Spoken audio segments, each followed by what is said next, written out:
By the mid-15th century, the Medici family had fought their way to power in Florence. They had dictated the tastes of the city, presiding over a revolution in Western culture. The Renaissance. Under the protection of a new leader, Lorenzo il Magnifico, the Magnificent, would emerge the greatest artists the world had ever seen. Botticelli, Leonardo, Michelangelo. But behind the glory lay violence. The seeds of a terrifying religious backlash that would take the city, the Medici, and the Renaissance to the brink of destruction.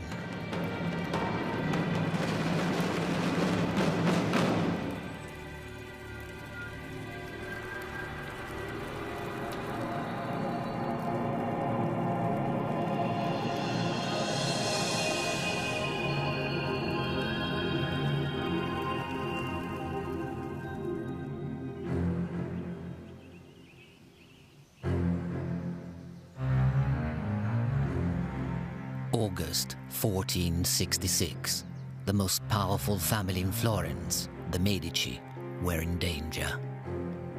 Stories were spreading of a coup d'etat by rival families determined to take control of the city.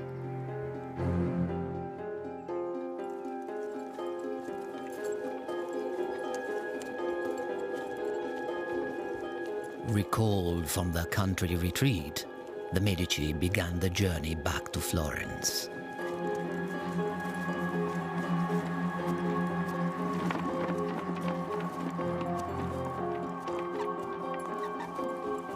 Their safety on the open road depended on the vigilance of two brothers, Giuliano and Lorenzo, the heirs to the Medici dynasty.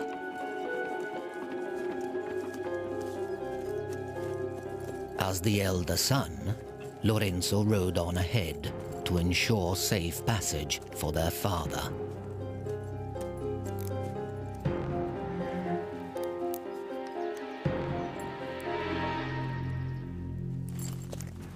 But it wasn't Lorenzo the assassins were after. They knew that in order to bring down the family, they would have to get rid of the father, the boss.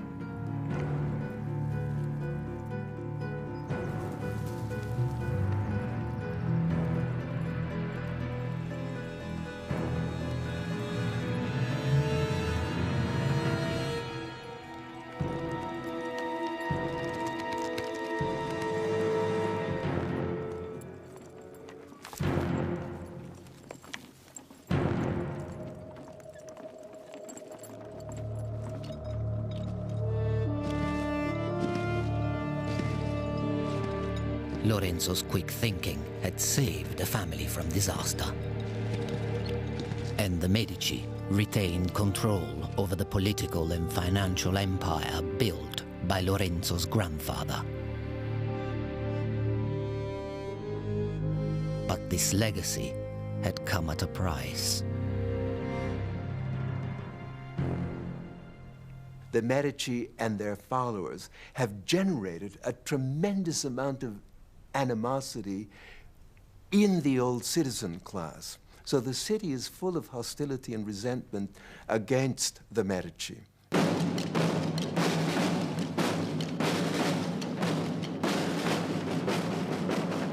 The family was vulnerable. They needed new allies, allies beyond the walls of Florence. The Medici are so uneasy about their future. They realize that their position in Florence is somewhat perilous. They therefore need the backing of military families outside of Florence.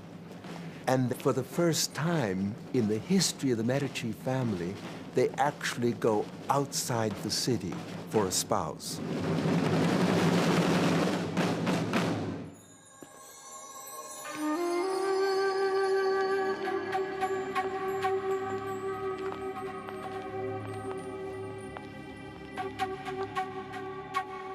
Lorenzo's wedding would be an act of political expedience. The marriage is very important because it establishes links between a Florentine mercantile family and one of the most powerful families of the Roman aristocracy. So it's a form of ennoblement of the family.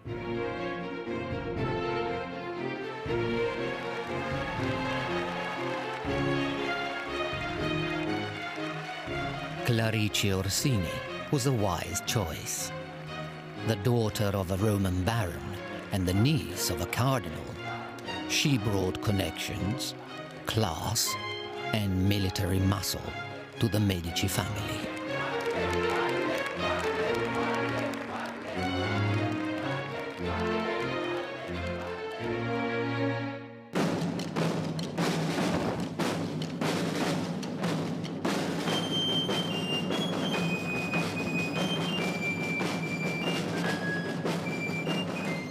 The wedding was celebrated with 5 magnificent banquets.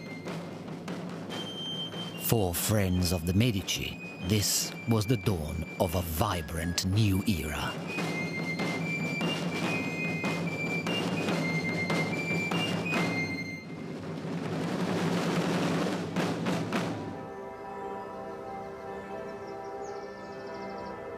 For 3 generations, the city had owed its cultural identity to Medici patronage.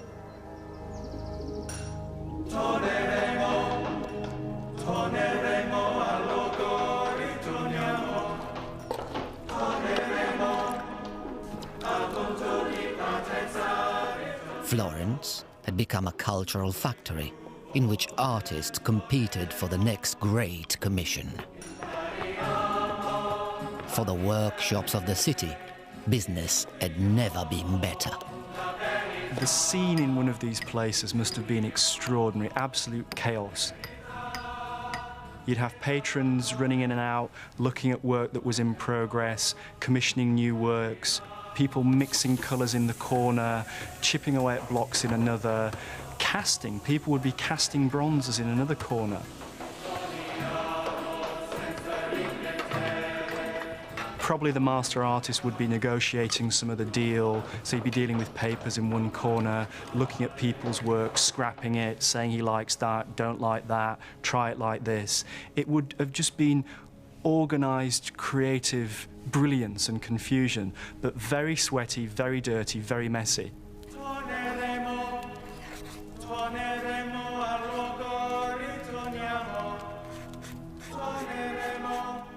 The Medici had built a reputation as the taste makers of Italy. They had already discovered a gifted young artist who was exploring a radical new style of art. Under Medici patronage, he would break new ground and define the Renaissance itself. His name was Sandro Botticelli. The young Botticelli played a role in the creation of a powerful Medici myth. His painting, L'Adorazione dei Magi, the Adoration of the Magi, placed Lorenzo's family right at the heart of the Nativity. The painting glorified Lorenzo's father, his brother, and Lorenzo himself. But it also featured a self-portrait. Botticelli placed himself inside the family's circle of friends. In a city as volatile as Florence, an alliance with the right family was crucial.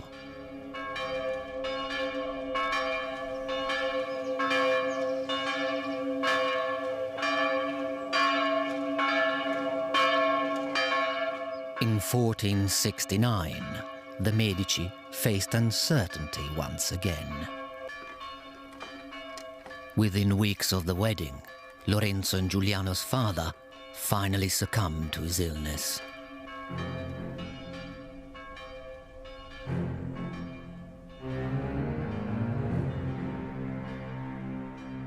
His death thrust Lorenzo into the spotlight. the principal men of the city came to our house to console us and encourage me to take on the care of the state, as my father and grandfather had done.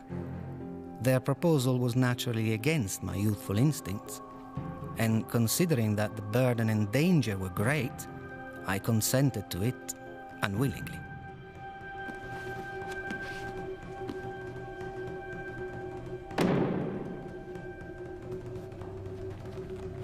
It's an immense moment where he becomes the first citizen of Florence. He is the main man.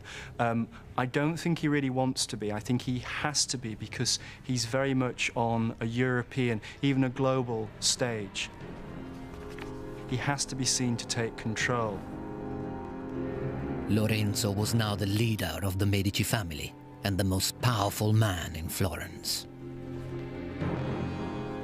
He inherits the leadership and he becomes the godfather of the Florentine people, the maestro della bottega, the boss of the shop.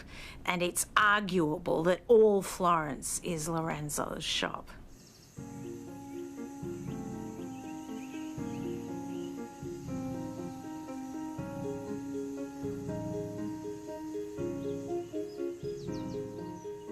Lorenzo took to his new role with ease, opening his doors to the people of Florence.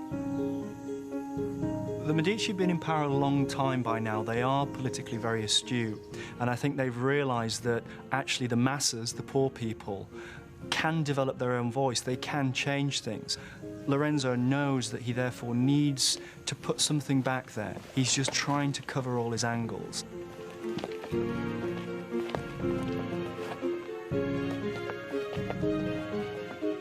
In exchange for whatever they could afford, Lorenzo offered help to the ordinary people of Tuscany. The whole system of government by personal loyalty is a very Mediterranean one. It's very like the system by which the mafia ruled southern Italy for many centuries. This is a very face-to-face society in which government is distant, whereas the man who wields the authority is the reality. A network of mutual favors soon spread across Tuscany. These were the friends of friends, gli amici degli amici.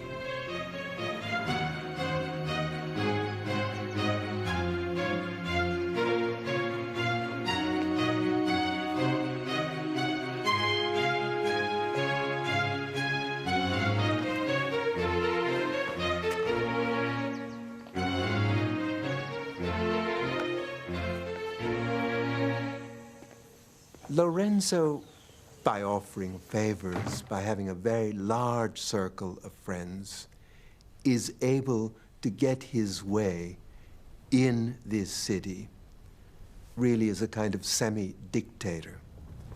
Nothing in the books, nothing in the Constitution, nothing in law gives him any kind of a title to the power that he actually exercises.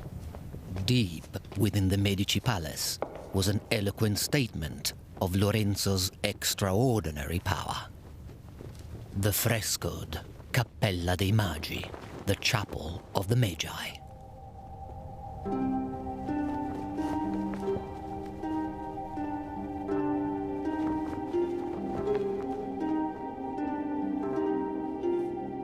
Spread across all four walls, parading through the hills of Tuscany, were 3 generations of the Medici family.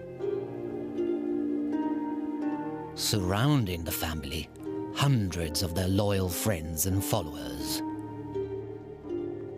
Among them, princes and kings from across the seas, and the most exotic creatures that Florence had ever seen.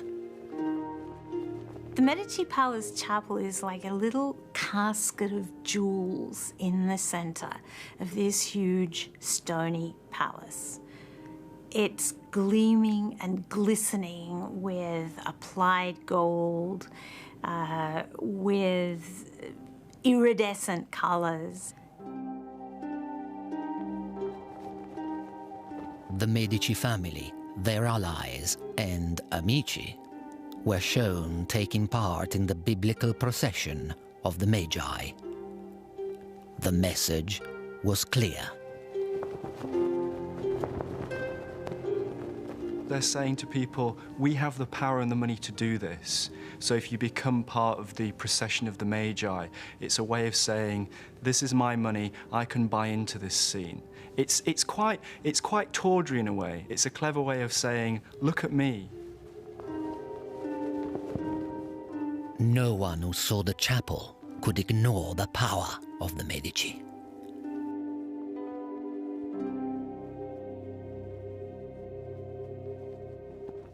Lorenzo had been born into great privilege, but he had also been brought up a scholar.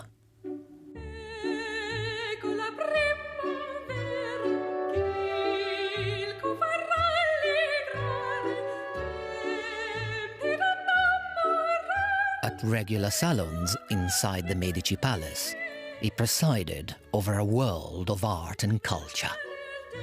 Lorenzo did, in fact, maintain this open house, in a way, at the Medici Palace, where writers and artists and other interesting people were free to come and partake of his bounty.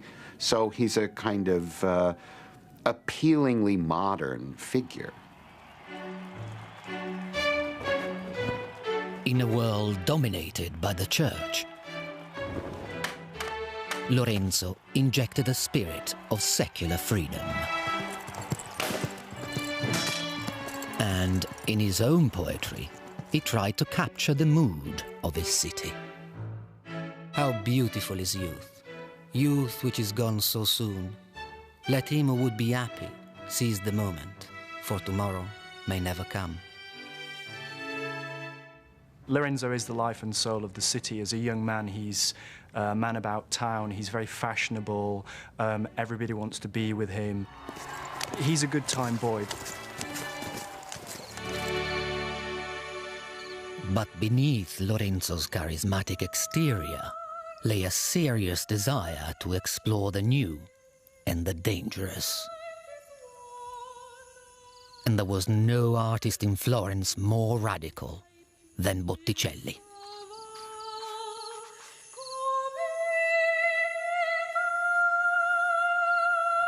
Botticelli made his bread and butter, like many other artists, working on religious projects. But I think his heart was in any subject matter other than Jesus. The sort of thing that would allow free rein for this new spirit, which Lorenzo de' Medici certainly encouraged in Florence as a whole. Under the protection of the Medici, Botticelli created an entirely new kind of art. He called his work La Primavera, the spring. But it was neither portrait, icon, nor holy celebration. La Primavera was pure fantasy, inspired by poetry and fueled by a vivid imagination.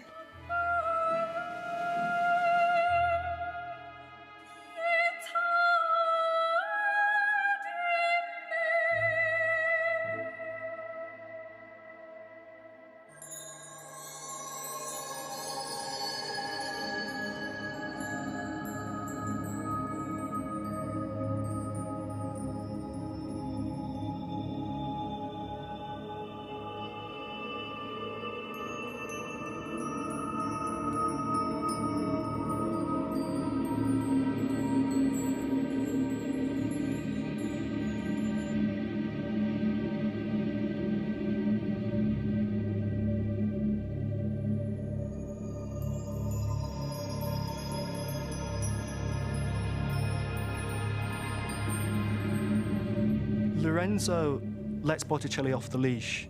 He allows him to run wherever he wants around these classical, humanist, and some might even say, and did say, pagan ideas.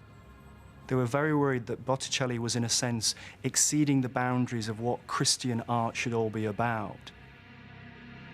Botticelli's painting showed Venus ancient goddess of beauty, celebrating the arrival of spring.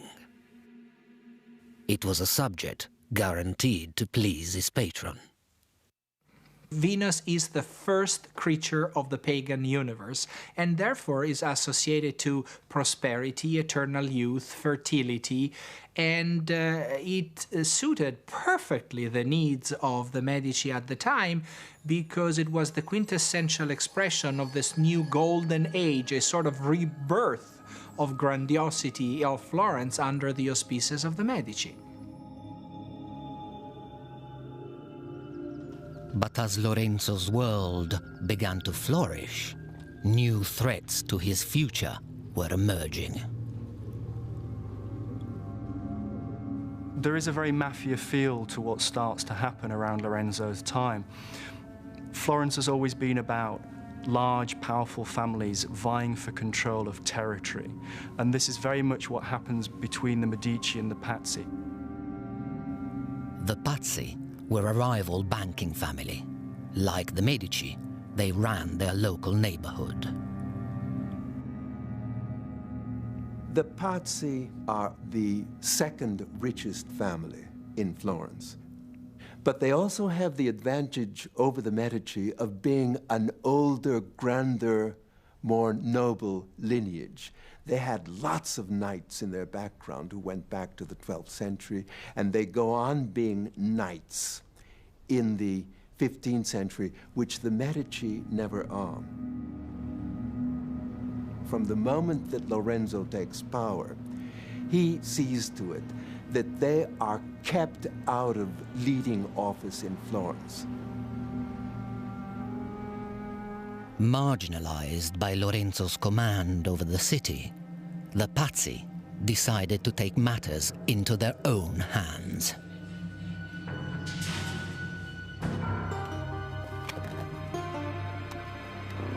They settled on a simple plan: the total elimination of the Medici rivals, especially Lorenzo and his younger brother. The Pazzi had powerful allies. The leaders of the Catholic Church were heavily in debt to the Medici Bank. It was in the interest of the Church to collude with the Pazzi. But any operation against Lorenzo and his brother had to be carefully planned. The conspirators knew that they must kill both, because if they killed the elder brother only, then there was Giuliano, who was very good-looking, who was certainly intelligent, who was popular, around whom the Medicean families would have rallied. So the two had to be eliminated. This was extremely important.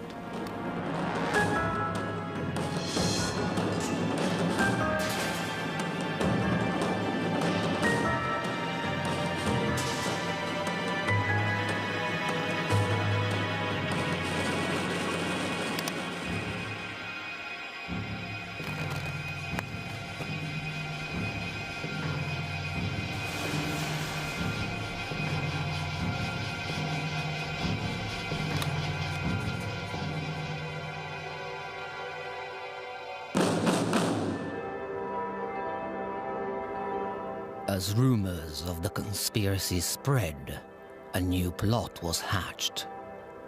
It could not have been more sacrilegious.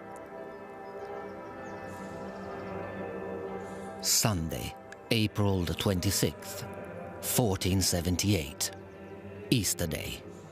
The Medici and all of Florence gathered to celebrate the holiest day of the year.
in the course of Mass, the signal is given. Both men were in the cathedral at the same time, so that seemed to be the moment to do it.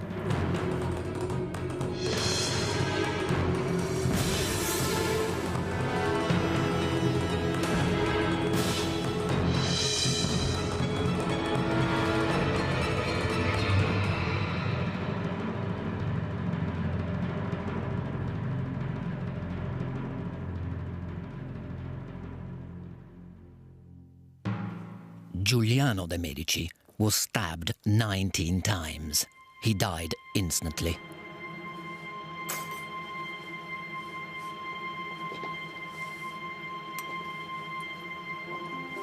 But Lorenzo was unaccounted for.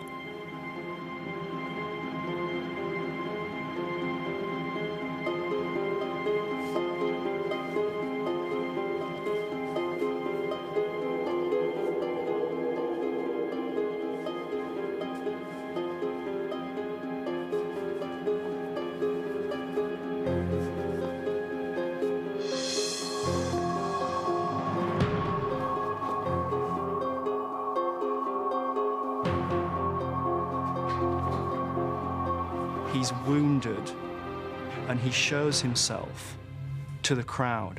It's a way of saying, we're still here, we're still alive. And as soon as that happens, then the Medici is still in business.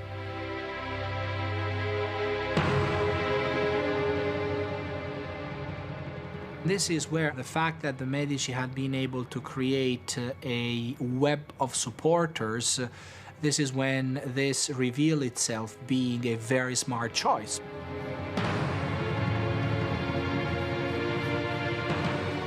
The plotters realize that the game is up.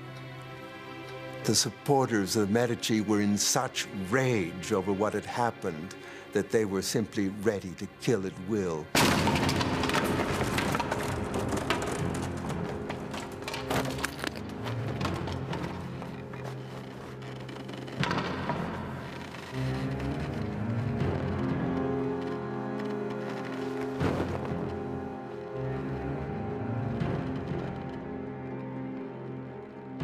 Violence swept through Florence as supporters of the Medici exacted revenge.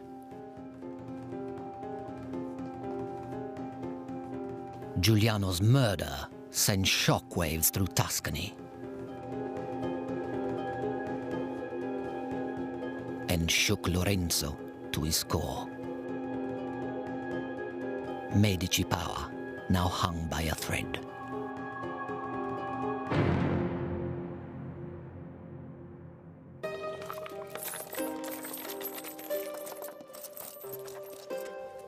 Before long, Lorenzo heard that the Pope himself had ordered troops to wipe out the Medici once and for all.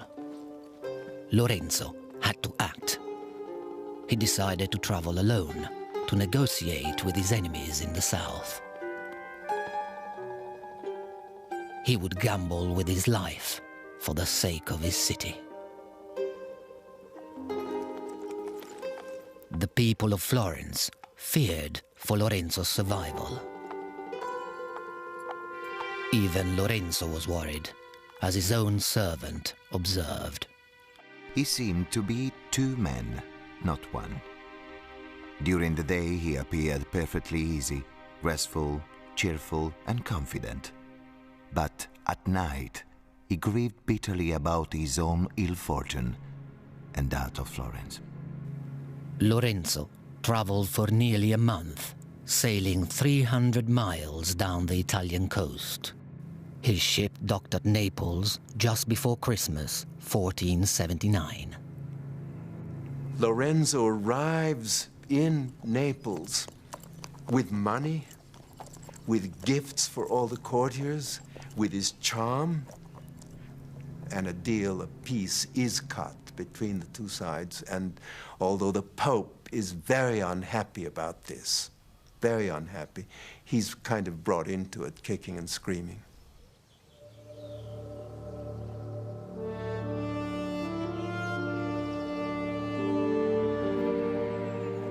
The enemy troops were called off.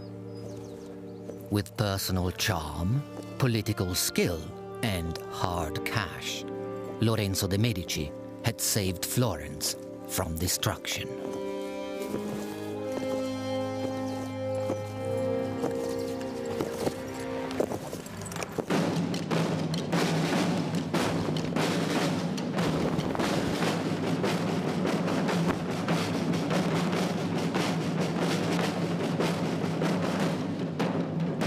Lorenzo was hailed by his grateful city, Il Magnifico, the Magnificent.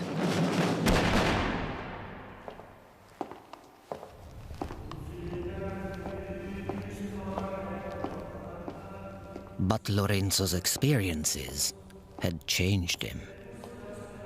With new resolve, Lorenzo worked to protect the future of the Medici dynasty. He adopted the illegitimate son of his murdered brother. The Medici needed all the heirs they could get.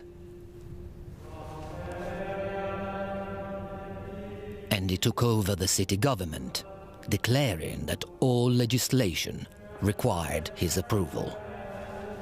With Florence now under his personal control, Lorenzo would use his power and wealth to magnificent effect.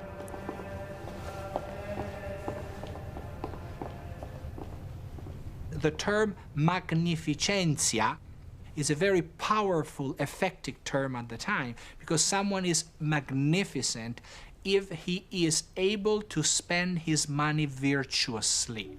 And patronage is the best way to do it. Lorenzo's word alone could make or break an artistic career.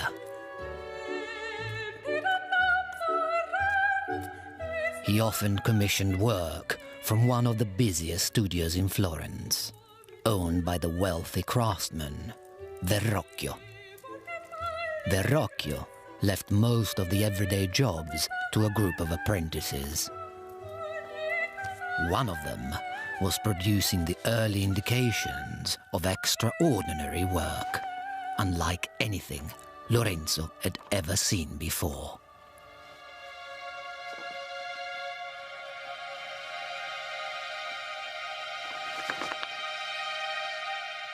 He was an artist who would take the world apart in order to see how it worked.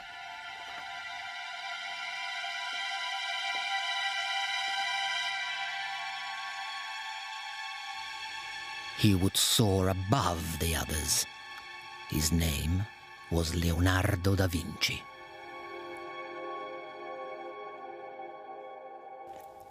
Even at this formative stage, Leonardo's talent was impossible to ignore. Il battesimo di Gesù, the baptism of Christ, was the work of several artists. But Leonardo painted his angel in vibrant oils, a radical and untried technique. His work so impressed Verrocchio that the old man was said to have given up painting for good.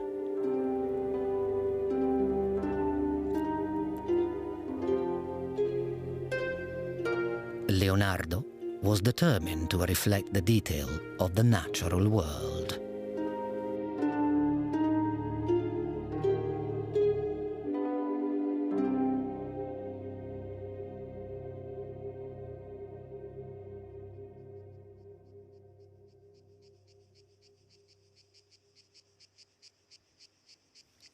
But in the battle for Medici patronage, Leonardo's rival was raising the stakes.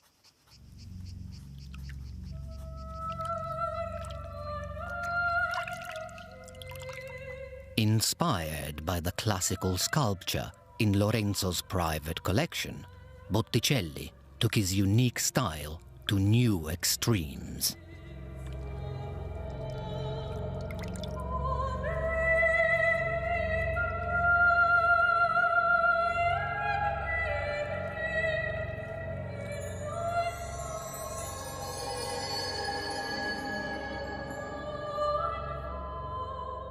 The birth of Venus was unlike any other painting of its time.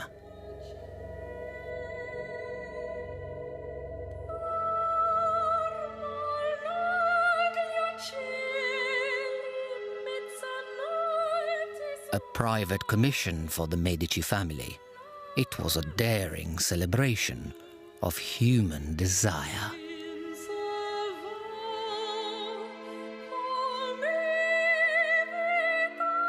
The works that Botticelli is best known for are these pagan mythologies, bringing back to life goddesses like Venus, who are being celebrated as, frankly, the goddess of Eros and fertility and reproduction. And there's no apology in Botticelli's pictures for the glorification of the physical world and the physical passions.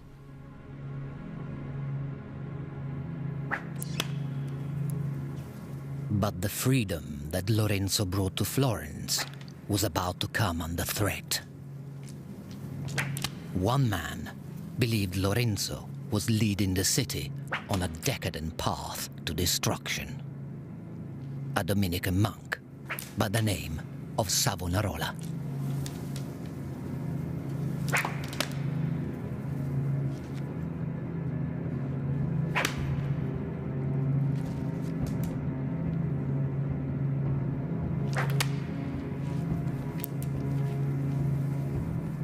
Savonarola had a kind of one-note personality. The only thing you ever hear about him is moralizing fanaticism. He was opposed to almost any kind of visual art that wasn't religious. If it had nudes in it, it was lascivious and likely to lead to sin. He took a dim view of just about everything that happened that wasn't entirely dedicated to a very traditional notion of religion. He wrote furious diatribes to his father. I cannot endure the evil doing of the heedless people of Italy. I must fight with all my strength to stop the devil from jumping onto my shoulders. Savonarola's disgust became an obsession. The liberties of Lorenzo's Renaissance city offended Savonarola to his core.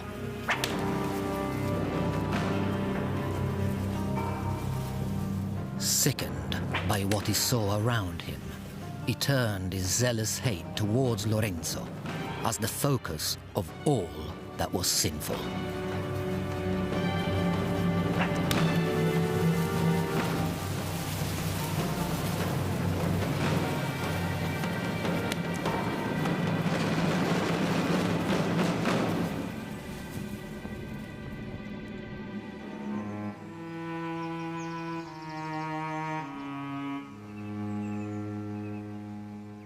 On July the 29th, 1487, tragedy struck the Medici family. Lorenzo's wife, Clarice, died suddenly from tuberculosis. She was only 34. Lorenzo lamented the loss of those closest to him.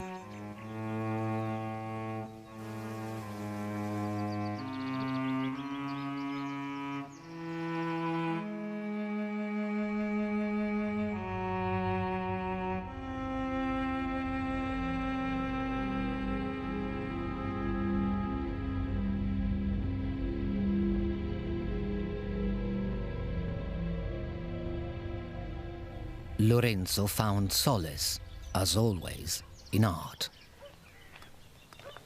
In 1488, he established the first art school in history, providing classical sculptures for study from his own precious collection.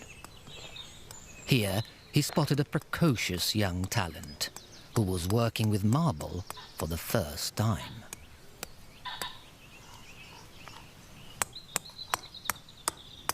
One of this young artist's early projects was to copy the head of a faun, an ancient satyr-like figure. And Lorenzo came to look at it and said, "Oh, that's very good," but kind of in a joking way said, "But you know, fauns are supposed to be old men, and you've let this fellow have all of his teeth, and very few old people have all of their teeth." This young man was mortified that he'd been criticized, and he immediately knocked out one of the teeth with a chisel and had Lorenzo come back and look at it again. Michelangelo Buonarroti was only 13. Lorenzo is a connoisseur. He really knows what he's looking for. He's got a very good eye, and he sees it immediately in Michelangelo. Lorenzo takes him right under his wing, because I think he knows that this guy's fragile. He's a troubled young man, and he has to really cajole him. Lorenzo decided to bring Michelangelo into his family. The young artist was given his own rooms at the Medici Palace to grow up alongside Lorenzo's 7 children. What I think is interesting is the close relationship that grew up between Lorenzo and Michelangelo. They seemed to see each other almost every day, and particularly interesting is how invested Michelangelo became in Lorenzo's approval. What Lorenzo does with Michelangelo is something new. It's a very intimate relationship between patron and artist. Lorenzo would invite Michelangelo to his dinner table. Michelangelo would sit there with people like Botticelli, with Ficino, and he would listen to the sort of things they were talking about humanist theories, about classical antiquity, and he absorbed all that, and you can see it coming out in the sculptures and in the drawings and in the paintings of that period of Michelangelo's life.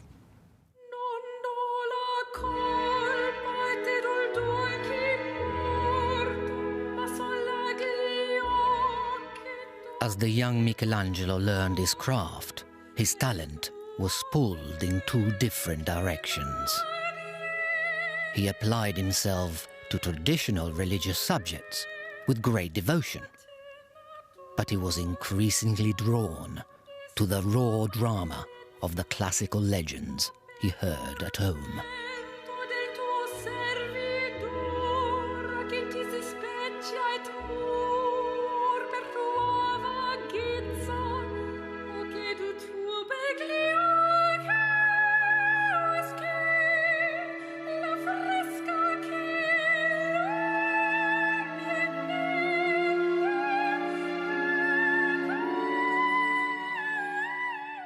Michelangelo sensed that the influence of Lorenzo de' Medici was leading him in a dangerous direction.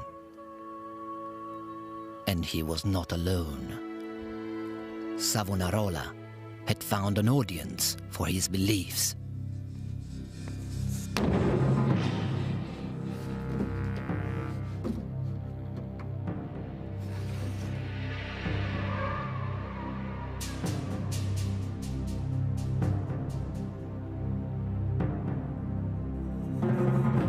He believed that he could foresee the future. And what he foresaw was that the decadence of Lorenzo's reign was leading to the downfall of Florence. Creativity is at its peak with people like Botticelli and Michelangelo, even Leonardo. But politically and financially, things are literally at breaking point.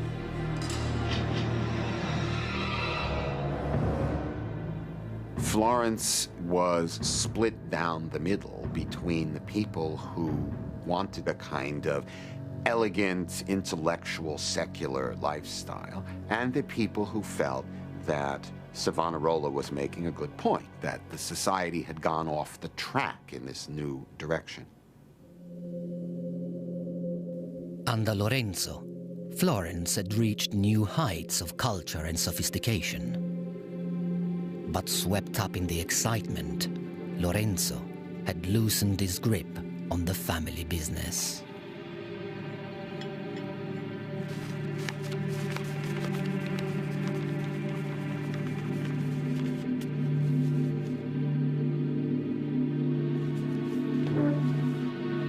Across Europe, branches of the Medici Bank were forced to close.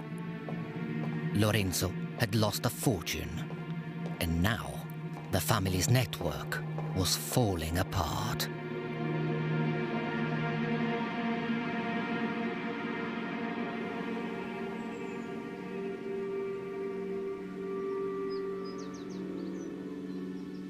they stopped coming through for the Friends.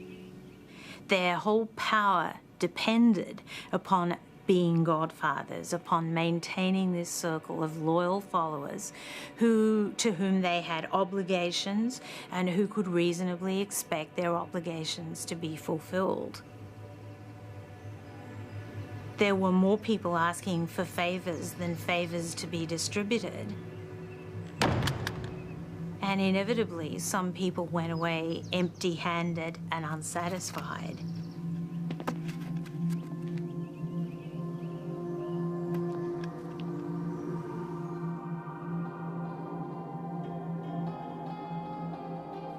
Lorenzo's friends could see that Savonarola's predictions were beginning to come true.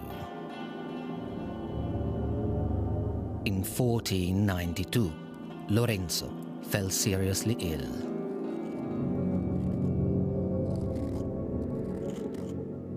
His physician prescribed an extravagant concoction of pulverized pearls and precious stones. But medicine could not ease Lorenzo's fears for the future of the dynasty. Lorenzo put his faith in a new power base for his heirs. He turned to the church.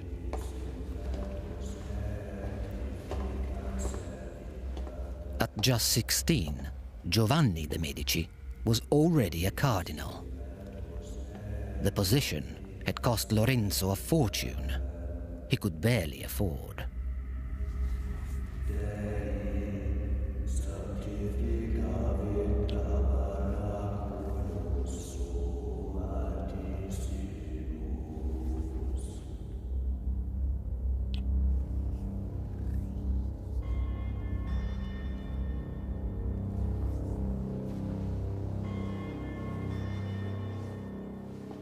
Lorenzo knew he was dying, and now he needed something money couldn't buy.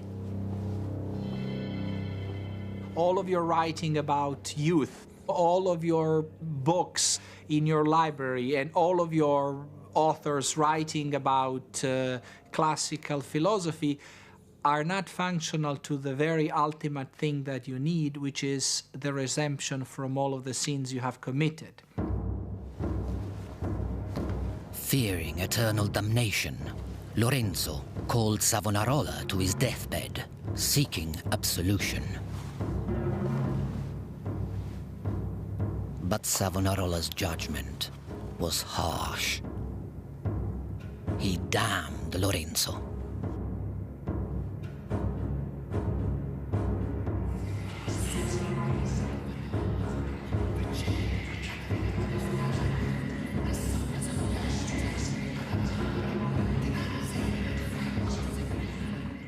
And what if God really disapproved of his life's work?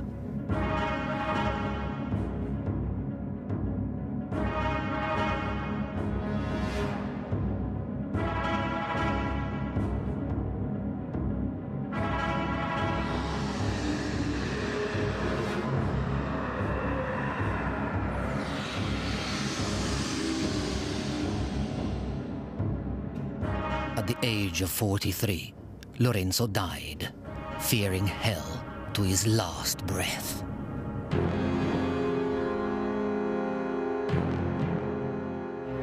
With Lorenzo gone, Savonarola seized his chance.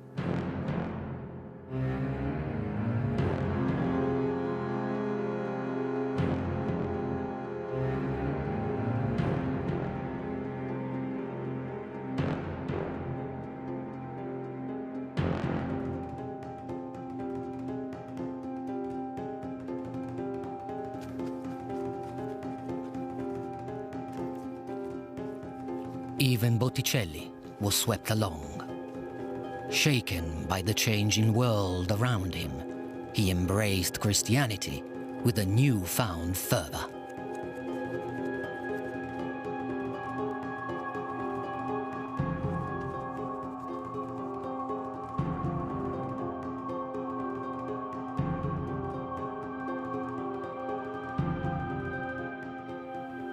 Botticelli did a number of paintings on rather apocalyptic religious themes that were suggested by the sermons of Savonarola. So clearly he was listening.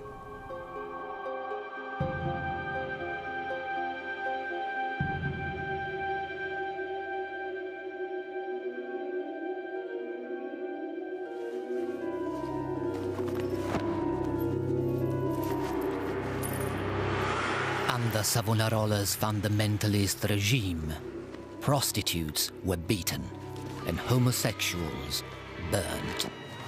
Any display of makeup and jewelry was forbidden.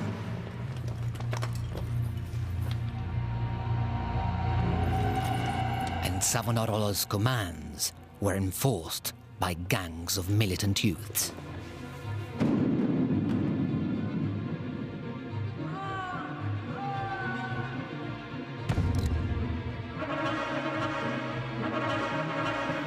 Savonarola wanted to create the kingdom of God on earth by any means necessary.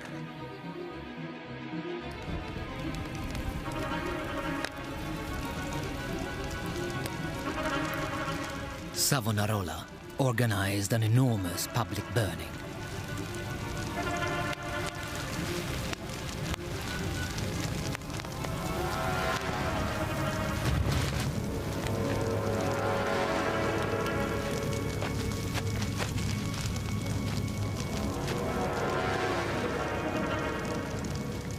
Onto the flames went books and figurines, wigs, cosmetics, and jewels, all the accessories of Lorenzo's vibrant Renaissance.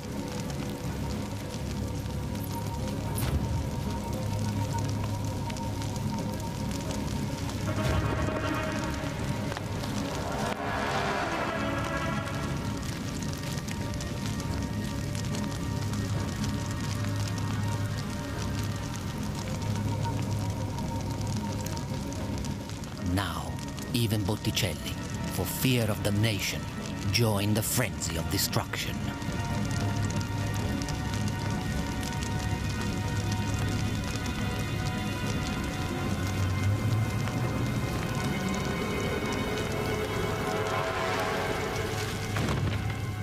He hurled his own paintings into the flames.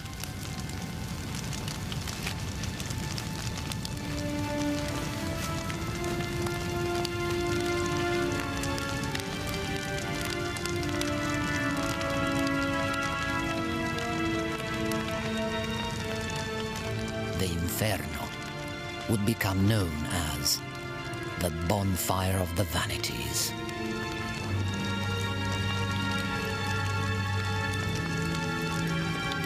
Florence was in search of salvation and had become a vision of hell.